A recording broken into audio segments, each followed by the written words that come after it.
Pak, kalau menengok dari zohirnya Bapak ini udah wajib berzakat Pak.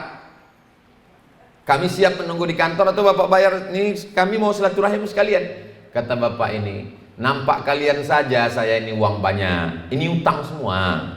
Mobil ini utang 2 miliar, rumah ini utang 5 miliar. Orang punya utang kan nggak wajib zakat kata dia. Tahu pula dia.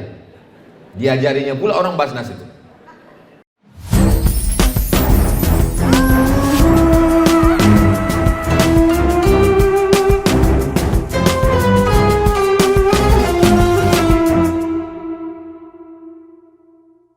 Saya waktu mau berangkat ke Mesir, saya buatlah proposal ke Basnas.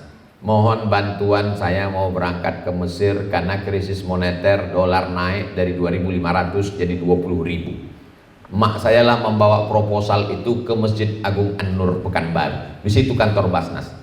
Waktu itu namanya belum Basnas. Pulanglah dia membawa, inilah bantuan untuk kau berangkat ke Mesir. Saya buka amplopnya, 200.000 rupiah. Ustadz dendam? Enggak, cuman ingat aja. Karena sakit hati saya itulah maka sampai hari ini saya keliling di mana-mana ceramah, saya sampaikan berzakatlah, berzakatlah, berzakatlah, bayar ke Basnas. Supaya apa? Supaya adik-adik saya tak merasakan seperti sakitnya saya dulu. Maka saya senang sekali di beberapa daerah, alhamdulillah Ustadz Somad, kami akan berangkat ke Al-Azhar Kairo ini diberikan beasiswa gratis full. Alhamdulillah Ustadz Somad, kami dibangunkan asrama di Kairo. Alhamdulillah Ustadz Somad, kami diberangkatkan. Tak macam saya dulu, pergi tak dilepas, pulang tak dijemput. Macam jelangkung. Mau berangkat kau ke Mesir, berangkatlah. Mau belajar kau di sana, belajarlah. Mau makan kau makanlah. Mau mati, matilah. Beasiswa saya cuma dari Al-Azhar saja 1 bulan 162 pon, 50 pon untuk biaya makan, 50 pon untuk sewa rumah, tinggal 62 pon, 20 pon untuk ongkos bis, 20 pon beli buku, 20 pon disimpan dalam buku, mana tahu sakit perut mencret untuk beli obat. Itulah mengapa saya cepat selesai kuliah, karena ancaman yang luar biasa. Kalau tidak lulus dalam 4 tahun, tidak dikasih tiket pulang, siap-siap merakit dari Sungai Nil ke Sungai Siak. Saya tak ingin adik-adik saya mengalami kesakitan penderitaan yang saya alami. Maka di berbagai tempat disuruh atau tak disuruh oleh Basnas keliling. Sampai akhirnya suatu hari datanglah ketua Basnas, Badan Amil Zakat Nasional. Waktu saya jadwal di Jakarta, Ustadz Somad, iya Pak, kami mau mengangkat Ustadz sebagai duta Basnas, duta Badan Amil Zakat Nasional, dan kami gaji Ustadz 1 bulan 100 juta. Saya bilang, sebelum Bapak angkat, saya sudah bicara zakat 10 tahun yang lalu. Berarti mesti dirapel gaji saya itu 10 tahun yang lalu. Oh berat kalau gitu Pak Ustadz. Kalau gitu tak usahlah gaji saya. Saya akan tetap menyampaikan itu dimanapun tempat. Setiap saya ceramah, bayar zakat, bayar zakat, bayar zakat. Semoga menjadi amal jariah buat kita bersama. Baiklah Pak Ustadz, dikasihlah saya 1 helai piagam pengangkatan sebagai duta Basnas. Itu saya tempel di rumah. Setiap orang yang datang menengok itu, dia berdecak kagum macam menengok kucing Anggora. Oh ternyata Ustadz ini duta. Jadi saya mau bicara hari ini bahwa saya bicara sebagai orang Riau, saya bicara sebagai ustadz yang memang sudah bolak-balik ke Tembilahan, dan saya bicara sebagai duta Badan Amil Zakat Nasional, mengajak kita semua untuk membayar zakat. Data terakhir, 85 gram batas minimal. Kalau punya pendapatan 85 gram setahun, itu angka 85 gram itu dari mana Pak Ustadz? Kata Nabi, siapa yang punya pendapatan 20 keping uang dinar. Zaman Nabi tak ada duit kertas, duitnya dari perak dengan dari emas. Yang dari perak namanya dirham, yang dari emas namanya dinar. Jadi 1 dinar itu beratnya 4,25 gram. Siapa yang punya 20 keping, maka wajib membayar 2,5%. 20 keping, 1 kepingnya 4,25 gram. 4,25 gram kali 20 keping. Memang kalau belum sarapan susah ngitung-ngitung nih memang. Satu kepingnya 4,25 gram. Kata Nabi kalau punya 20 keping baru keluar zakat. 4,25 gram kali 20 keping, itulah dia keluar angka 85 gram. Mana tahu nanti pulang Bapak Kadis ditanya sama pas sosialisasi besok, Pak Kadis, iya, itu kan zaman Nabi tak ada pakai kilogram, miligram, telegram, Instagram. Dari mana tak datang 85 gram ini, angkanya dari mana? Kalau mau jawab, jawab macam tadi. Kalau tak ingat, mudah aja. Jangan tanya, banyak tanya masuk neraka. Zaman Nabi duit emas itu namanya dinar. Satu berat dinar itu 4,25 gram. Kata Nabi siapa yang punya 20 keping baru kena zakat. Maka dikeluarkanlah kali 20 keping 4,25 gram kali 20 keping 85 gram. Kenapa pakai emas? Karena emas yang paling stabil di dunia. Dolar hancur, yuan babak belur, euro hancur lebur. Yang paling stabil di dunia adalah emas. Itu makanya orang-orang tua kita dulu selalu asal dapat duit beli emas, dapat duit beli emas, dapat duit beli emas. 5 cincinnya sebelah, giginya pun pakai emas. Orang-orang tua kita dulu asal kondangan senyum aja, kata dia. Mau sekolah anak jual satu, mau kuliah jual satu. Nah, itu memang mereka dulu menabung pakai emas. Nah, dikeluarkan 2,5%. Nah, berapa dari 85 gram ini kalau diuangkan sekarang? Kalau diuangkan ternyata menurut Basnas 79,2 juta,2. Jadi kalau dibulankan bagi 12 bulan 76,2 juta bagi 12 bulan, itulah dia keluar angka 6,6. Keluar 2,5%. Kalau 1 juta 2,5%-nya 25.000. Kalau 10 juta 250.000. Kalau 100 juta 2,5 juta. Kalau 1 miliar berarti dia keluar zakat 25 juta. Saya ketemu dengan seorang ibu-ibu. Ibu bayar zakatnya berapa sebulan? Kata dia, saya keluarkan Pak Ustadz, zakat saya itu 5%. Loh, itu salah hitung. Saya bilang zakatnya 2,5%, kenapa 5%? Saya menghitungnya begini Pak Ustadz. Saya melihat petani pergi pagi dari rumahnya ke kebun, itu kita masih bisa membedakan mana dia, mana sapinya. Pas sore pulang, entah mana dia, entah mana sapinya. Beku bang. Zakat padi kalau potong biaya operasional 5%. Kalau pakai tanah hujan 10%. Masa yang beku bang di lumpur 5%? Masa saya yang di kantor pakai AC, tenang, nyaman, kok 2,5%? Malu saya sama Allah Pak Ustaz. Oh, ada manusia begini. Ini manusia, tapi jarang saya jumpa. Jarang, ada memang, cuman jarang. Ini manusia-manusia yang unik, perlu dibudidayakan. Satu kali jumpa lagi bapak-bapak. Bapak zakatnya berapa? Saya tanya. Saya bayar zakat 1 tahun itu 100 juta Pak Ustaz. 100 juta, 1 juta 25. Berarti pendapatan Bapak 4M 1 tahun? Enggak, pendapatan saya cuma 2M. Loh, Bapak salah hitung. Kalau 2M, 1 miliar 25 juta. Berarti kalau 2 miliar Bapak bayar 50. Kenapa Bapak bayar 100? Saya bayar 100, saya pancing dulu Pak Ustaz. Saya pancing dulu, saya bayar 100 juta. Mudah-mudahan tahun depan Allah melipat gandakan pendapatan saya jadi 4 miliar. Oh, begitu cara dia bermain dengan Allah Subhanahu wa ta'ala.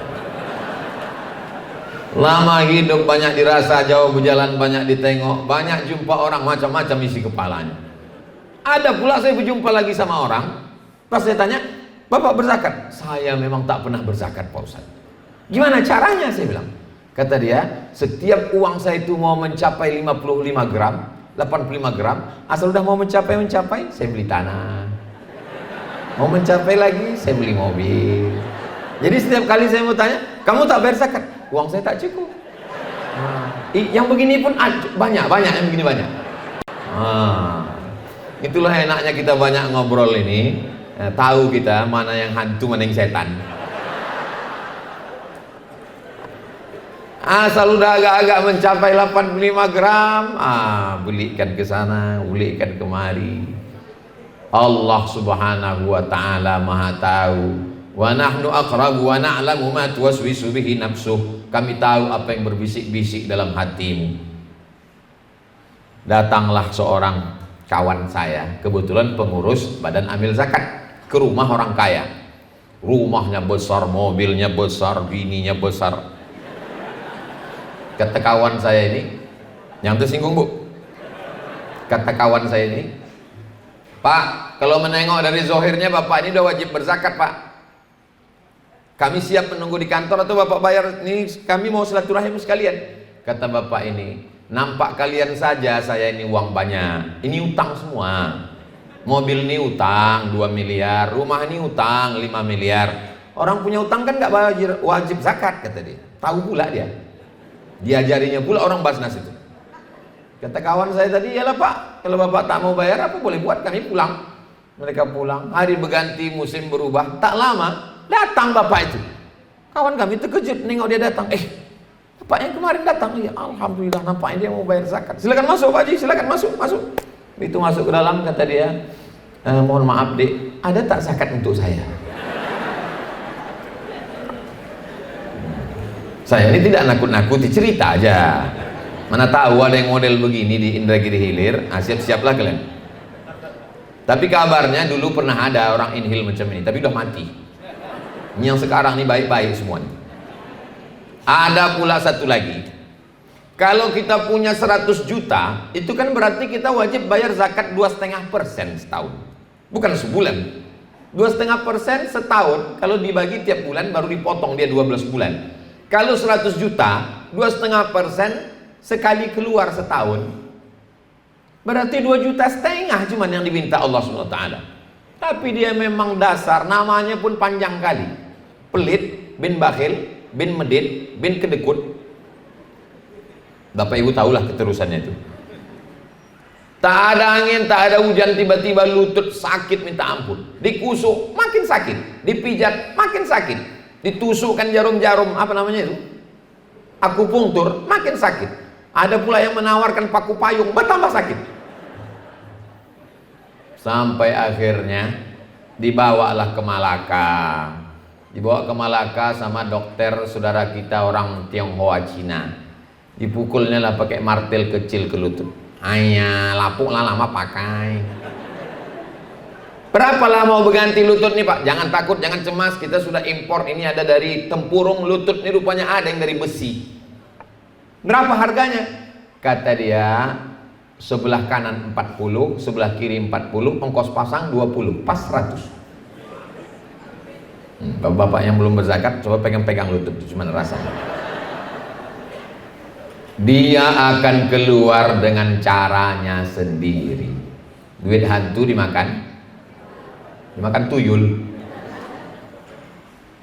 Orang yang tidak membayar zakat, 5 efek yang paling mengerikan. Yang pertama, walladzina yaknizuna adh-dhahaba wal fiddata wa la yunfiqunaha fi sabilillah fabashshirhum bi'adzabin alim. Orang yang menumpuk harta tak pernah berzakat, berikan kepada mereka kabar yang sangat menyakitkan. Yauma yuhma 'alaiha, nanti hartanya itu dipanaskan mendidih. Fatukwa bihajibahuhum, ditempelkan ke kening. Wa junubuhum, ke pundak. Wa zuhuruhum, ke pundak. Junubuhum 3, kening, pundak, perut. Ada sebagian yang menganalisa, kata dia kening, pundak, perut itulah penyakit modern. Kening stres depresi, pundak sakit tulang, perut sakit usus mah aku.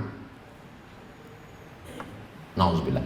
Yang kedua, doa pagi petang siang malam tak dikabulkan Allah. Rabbi habli minas sholihin, Rabbi habli minas sholihin, Rabbi habli minas sholihin, jadikan anakku anak yang soleh. Kenapa tak dikabulkan Allah? Mata'amuhu haram, makanan haram. Kenapa makan haram? Tak pernah saya korupsi Pak Ustaz, tak pernah saya nipu, saya tidak riba, saya pakai bank Rio Kepri Syariah. Dari mana saya makan haram? Karena zakat tak dikeluarkan 2,5%, makan haram tiap bulan. Jadi kalau punya uang 10 juta, berarti ada uang orang lain 250.000, dibelikan ke beras, beras dibawa pulang, masuk ke rice cooker, setelah itu dimakan. Allahumma barik lana fima razaqtana wa qina azabannar. Yummy. Berubah dia ke dalam Ayyuma lahmin nabata min haramin, setiap daging badan tumbuh dari yang haram, fannaru aulabih, tempatnya api neraka jahanam. Khawatirnya nanti kita di akhirat bertimbang, apa kata malaikat? Berat kau 50 kilo, yang halal cuma 20 saja, yang 30 adalah haram. Diobok-obok dulu dalam masuk neraka. Kita mau masuk surga ini, waqina azab benar. Allahumma ajirna minan nar, Allahumma ajirna minan nar, Allahumma ajirna minan nar, Allahumma ajirna minan nar, Allahumma ajirna minan nar, Allahumma ajirna minan nar, Allahumma ajirna minan nar. Habis subuh 7 kali, habis maghrib 7 kali, supaya jangan sampai transit ke dalam. Yang keempat, apa kata Nabi sallallahu alaihi wasallam? Nasiyatin, dalam ayat Quran, kadzibatin khati'ah, ubun-ubun pembuat dosa. Yang berdosa itu mata, yang berdosa itu telinga, bukan ubun-ubun. Mata diperintahkan oleh ubun, otak. Telinga diperintahkan oleh otak. Dari mana otak itu bisa menjadi jahat? Nasi yang dimakan semangkuk, sepiring, berubah menjadi setetes darah masuk ke jantung, dari jantung menyembur naik ke otak. Otak memerintahkan mata jahat, otak memerintahkan telinga jahat, otak memerintahkan kaki jahat, otak memerintahkan lidah jahat. Kenapa jahat? Nasiyatin kadzibatin khati'ah, gara-gara tidak berzakat. Nauzubillah.